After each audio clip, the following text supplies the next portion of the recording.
welcome Annie. Hi. I'm Nicola Chan, this is Waishee Radio, and Annie's going to be my first interview back, I think. So this is exciting. We are in the beautiful Thailand and we're hanging out in our bikinis because why not? This is a body confidence journey, and as I've got to know Annie over the weeks, we've been talking a lot about body confidence, and so I wanted to interview Annie and hear a little bit about her story. Oh boy. So Annie, tell us about your body confidence story. Oh Lord. I don't know who I should be talking to you, shouldn't I? Body confidence. I don't know if it has come into body confidence now, but certainly for most of my life, I would have been very put down. I suppose in my environment, I was always made feel like I'm too big, I'm too fat, I'm too ugly, and all that sort of stuff. And it would have been from my mum, unfortunately, and she was always very weight conscious. So as a youngster, I compensated by eating way too much because it was the only way I knew how to deal with my emotions, and I overate constantly. So I got bigger and bigger and bigger, which is exactly what my mother didn't want to happen. Let's spring forward many years and much therapy. And now, I'm embracing where I'm at right now, which it's not where I want to be. I got quite sick in the last 3 years with COVID, etc. But I turned my life around maybe about 2017, and I decided to become a PT. And, I wasn't the average looking PT because most people are very fit looking, etc. And I didn't think I fell into that category. This is the assumption, isn't it? This is the that assumption. PT should look a certain way. Yeah. Which I'd also like to change, because I hate it when I say to people I'm a PT and the first thing they do is look me up and down to see if I qualify. Yeah. And I would be the same thing, where I would assume, gosh, I should probably look more like you than I look like myself. But I did the training, and then the gym that I was in, I was actually just a member of the gym. My boss, as soon as he said do the course, and then as soon as I got the course, he put me on the schedule, and he's like, "You're working for me now, you know that, don't you?" And I was like, "What?" So, he saw something in me that I didn't see the confidence that I, in myself, and when I turn it around, sometimes I feel like I have imposter syndrome, and I feel I should look a certain way, but then I turn it to the other side, and I'm actually a really good PT. I love teaching, I love empowering people, I love just having people feel the strength in their bodies in whatever way, shape they can possibly do it, because I know what it's like to work with injuries, or to be overweight, or to walk through that door when you're overweight into a gym and just be like, oh my God, look at all the skinny people. And that was how I thought, because when I went into the gym the first time, I was nearly 20 stone, and it was very overwhelming. Yeah, and a lot of people say, I can't go to the gym because I need to get fit first. Exactly. As if you need to look a certain way. Obviously, you can change your shape or whatever in the gym. Yeah. And people assume that you have to look like that to go there. Yeah, and you don't. And look, it takes a lot of bravery to step through that door, and I think that was the one thing that the gym that I was in, the owner was very empathetic, because he had been overweight himself one time, and he was just like, look, just come, just do a little bit, come for 20 minutes 3 times a week, just do that. And it was that I had to make a commitment to myself, which is something that I think a lot of us just dismiss ourselves.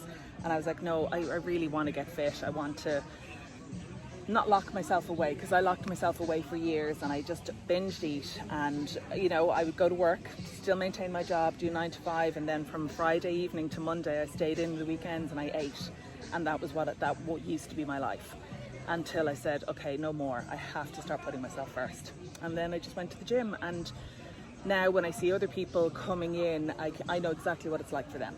So for you, the gym was a good experience? Yeah. For me, it was the gym that caused me to binge eat. Okay. And then have the feelings of, I'm an instructor, people are looking at me like they want to look like me, they want to eat like me and train like me, and I'm going home to binge eat. So I am an imposter. I'm giving off this facade, and I'm eating clean in front of people in the day, and then no one knows what I'm doing at night. So I've got guilt and shame about all of that. And I totally relate to that, because it was given the so-called label of, compulsive. Some time has passed since our part 1 of this video, and we've upgraded to chairs. Welcome to the office. So where were we? you remember the last thing that we spoke about?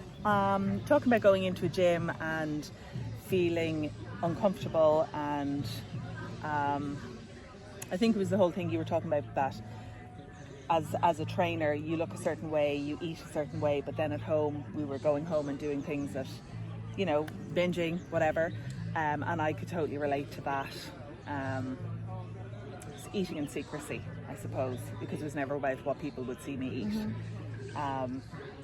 And I think it's good to mention something that you said in the yoga retreat, when you said about being an instructor and sort of laughing it off, like, I'm an instructor, I'm actually qualified, because you wouldn't assume I'm qualified because of the way I look.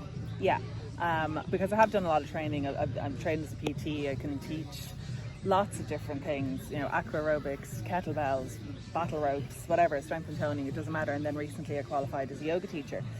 But everyone would say, oh, are you going to teach yoga? And I was like, no, not with this body, because, you know, I'm not that bendy. I don't have the typical yogi body. Yeah, and I think I just felt that even though I had the qualification, I couldn't get into the positions that I know most yogis should be able to get into. But then, this is body positivity we're talking about, so then I turned it around and just said, well, hang on a second, I'm actually the perfect person to teach people who would love to do yoga but yet are dealing with certain injuries. So when I get out of my head and stop putting myself down, I'm a very good teacher, and I can say, okay, so listen, you know, this is down dog, but maybe for someone who's working with hip issues or knee issues or whatever, I know the modifications because I know what is right for my body. And actually, I feel like being your most authentic self with everything you do is the most important thing. Yeah. So if you lead by example, this is my body and how it's presenting itself with today, it may have this injury or that, and it may be that I have to teach from a chair today. I have a friend who is teaching from a chair because of some injuries that she's got, and it's she verbally teaches, and she can go and manipulate other people's bodies and not actually have to do it herself. Yeah. So it doesn't take away from your ability to be a great coach, does it? Yeah, and it's funny because I was teaching last year in Greece for 5 months, and I'd I'd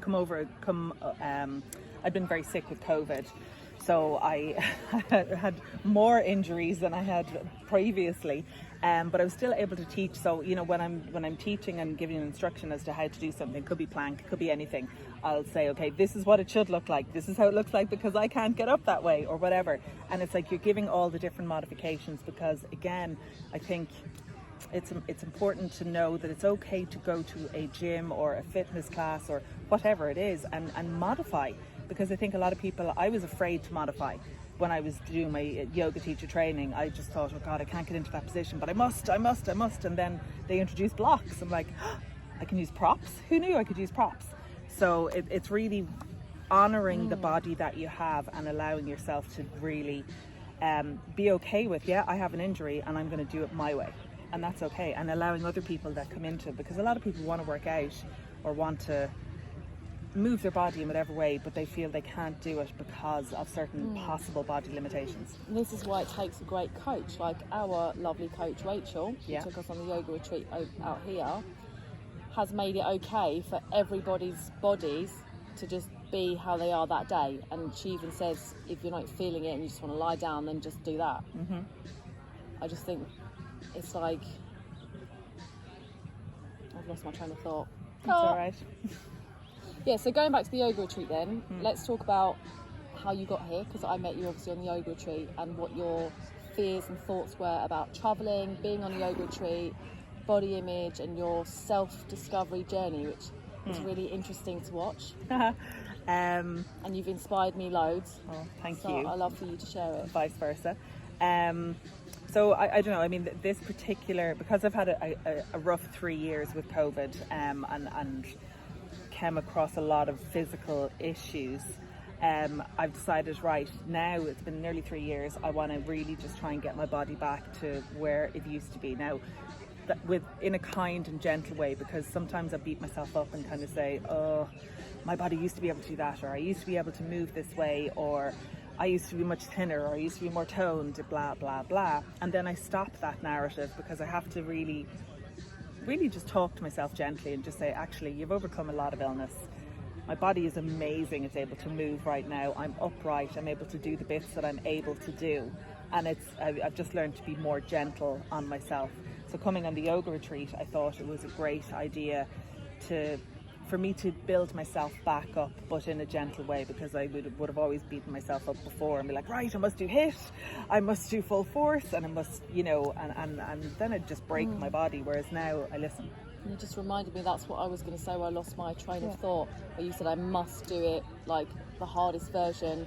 If I'm in this posture, my shoulder must be down and my knee must be down, and there's a right and a wrong.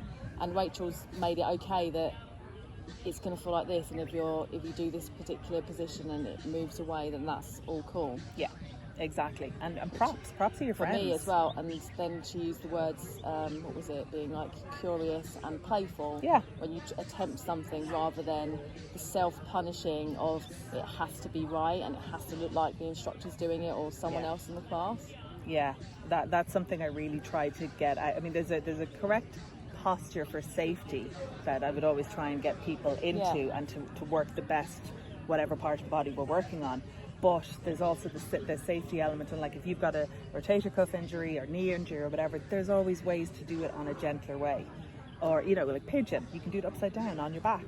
There's so many other things. So actually that that makes you a better teacher, because you've got this pool of exercises that someone who's fit and able to do everything might not have. Yeah, exactly. Because they may also attract those people into their class who are all at advanced level. Yeah.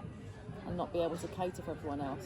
Yeah. So there is an instructor for everyone. No, there is, and that's just this is why we need more bodies, and we need to lose the stigma of what you look like and what you can do, and just, if you're a great teacher, be a great teacher. Yeah, exactly. And bring fun, bring playfulness.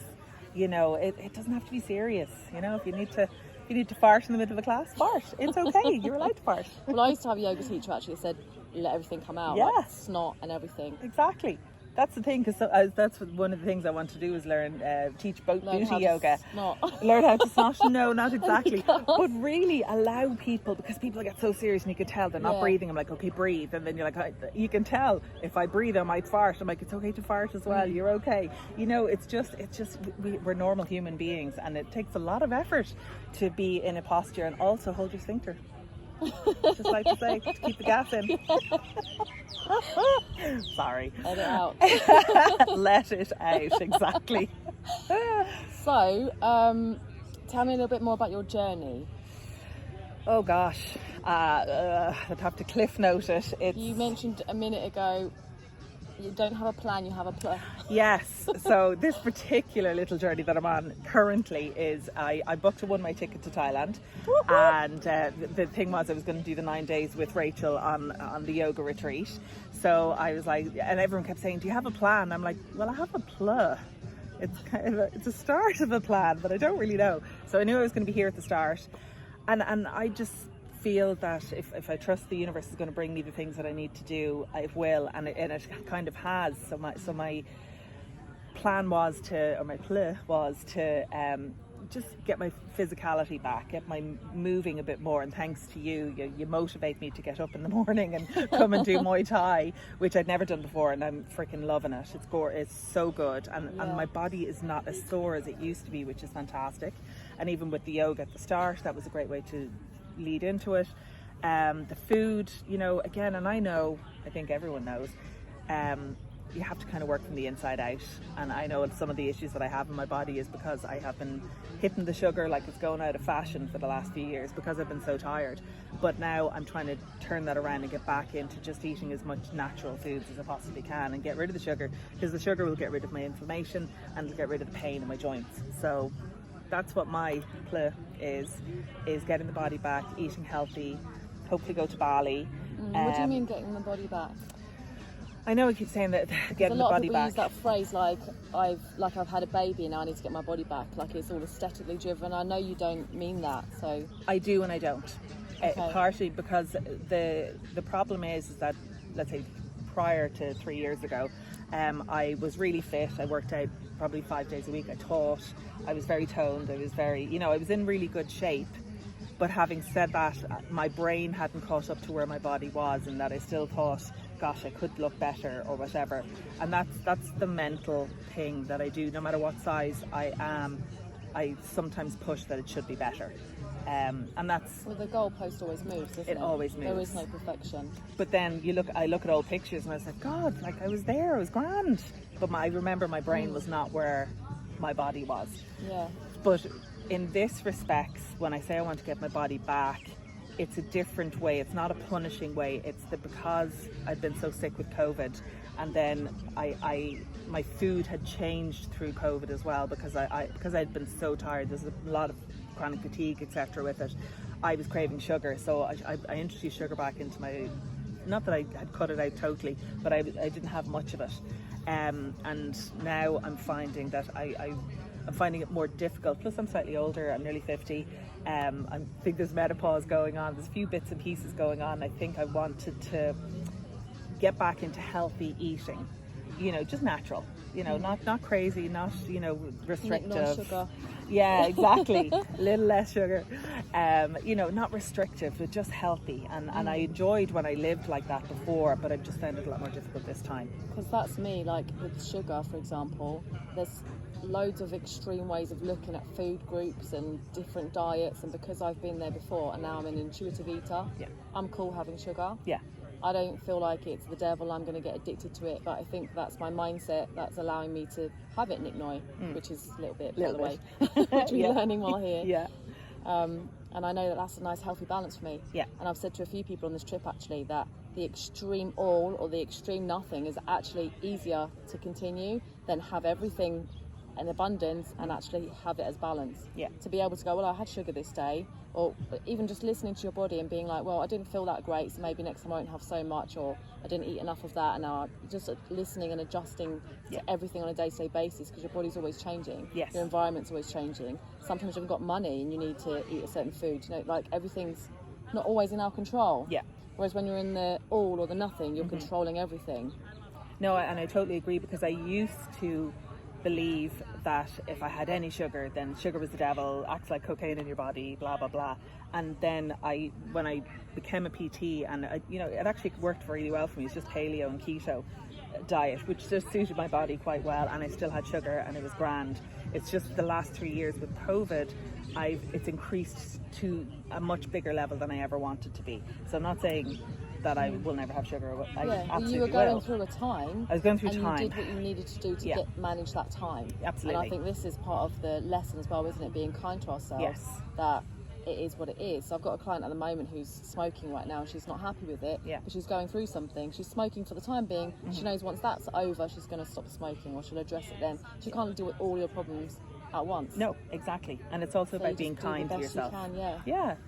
Just give yourself a little, say it was right in the time that you were dealing with it, and it was a coping mechanism, and now I just would love to personally get back into a more healthy, regulated eating for me that suits me, but is also not restrictive, because I've had my own eating disorders in the past, and I can't really deal with restriction either. So how are you managing then this journey of having a one-way ticket to Thailand, knowing that you're heading off somewhere, but you don't really know when you're going or how you're getting there, where you're staying, with all of this intention of being healthier in my body? I'm actually just enjoying it. I wake up every morning just full of gratitude. I go to bed every night full of gratitude. I'm like, wow, look where I am. This is amazing.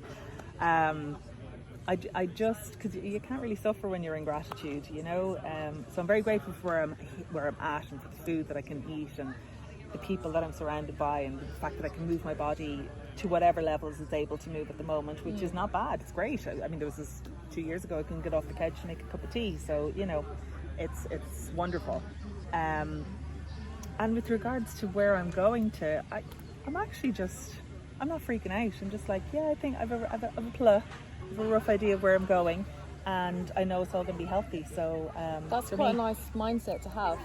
Like, I've set my intention, I've started down that way, but I'm accepting each day as it comes. Yeah. So we can also get stuck in this is the goal and this is the direction, and if you deviate off that, it's wrong. Yeah, because initially everyone, well, certainly back home, everyone's like, okay, you're coming back for your birthday, it's in February, big one. And I'm like, yeah, I hope to. I mean, I probably will. The plan is I might get back by February. But also everything, to enjoy the current moment that I'm in right now means that I'm not focusing on where I'm going to or what I'm doing. I'm just kind of saying, well, today this is where I'm at, and today if I'm going to make the plan to go away in a week's time and move down to Bali, then I will do it. But it's like I'm not freaking out about it. I used to be the person that freaked out about having these plans and like everything must be strategically planned. And now I'm just like, yeah, I'm good. Taking it easy for a change, which is good. So let's finish off then talking about stigma. So we've done a little soundbite from my podcast. I'd like to maybe do it on a video as well, just to explain. Okay. I'm trying to meet different people and see what they're going through, which is always amazing, because you don't realise that you naturally judge people on the way they look or where you find them or the clothes that they're wearing or the thing that they're doing. You can just assume so much about people, and as soon as they open their mouth and talk to you, stigmas are removed, aren't they? Yeah. So that's the whole point of this. I want different people, like loads of diversity, ages, abilities, races, with different stigmas, to just show people, oh, you look at this person, you think this, and actually it's this. So if you could share with us your stigma you'd like to lose. I think my biggest battle is the stigma that I have put onto myself in the past, which I am working my best to get rid of. You know, I would battle with how I look, because I'm not small. I'm just a larger person than other people. I would have things that I would say about myself in my head that I'm not going to verbalize, because when you give things verbal, if you verbalize them, it gives them power, and I'm not doing that anymore. I used to. I don't do it anymore. So I'm more gentle about it. I'm just like, I'm here, I'm sitting in a bikini top, which I wouldn't normally do. On video. But being seen, which is something I don't normally do either. And that's okay. Because that's what I wanted out of this trip, was me embracing me, the current person who I am. It's not what I looked like 3 years ago before getting sick. It's like I look right now. I am very lucky with the body that I have. It's brought me through so many things. So what I have battled, I think, up until this point, is the stigma that I've kind of put against myself, which is, I'm too fat to be seen in public, or, horrible things that I would say about myself, but they've come from a parent, unfortunately. It's someone else's voice, but she stopped saying it ish. And then I've run with the baton. I'm the one who's carrying it into my life. So I can't blame her for that. I'm a fully grown adult, so now I have to make the choice of either I be kind to myself or I don't. So I want to be kind, and I want to get rid of that stigma that I have imposed on myself in recent years. Well, once you're aware of something, you then get a choice what you want to do with it. Yeah, exactly. And everything is a choice. We can choose to be miserable, or we can choose to be happy with what we have, or we can choose to be, not put ourselves down. Or sometimes I'll find I'm speaking unkindly to myself, and then I'll be like, hang on, stop, rewind it, say something better to yourself. And then I'll say it in a kinder way. It may not be fabulous, but it's much better than the original way I might have said it when I'm being critical of myself. So is that something you'd like to leave the people, the viewers? Yeah, I would just say, reframing. Just watch the inner dialogue. You wouldn't talk to a stranger the way you talk to yourself, and that's my biggest thing. Is I would never talk to a stranger the way I talk to myself sometimes. And stop it. Just stop it. Be nice. Just stop it. And that's it. Be kind to yourself. We all deserve a bit of kindness, and it's most important that we be kind to ourselves first. We can all learn so much from each other. Oh, thank you so much. Oh, thank you. Chan Raku. Chan Raku. Bye for now. Thanks. Oh my God. Sort your boobs out. Oh, jeez, my hair is shocking. Are you ready? No. Are you ready, Annie? Ugh, it'll have to do, won't it? Where do you want to be so you can see the mountains? Oh my God. This is great. This is the life. What is happening with my hair? It's gone all sorts of weirdness. Would it be better to tie it up? It looks great. I love it. Seriously? Yeah. Okay. It's dried very weirdly. Okay. So, Let me fix mine quickly. Yes, you look well now. So you get to fix yours, and I get to look like this. No, because mine blended in with the sky, so I couldn't see it. What is like seriously? My hair. Yeah. Oh my god, this could be my life. Welcome to my interview space.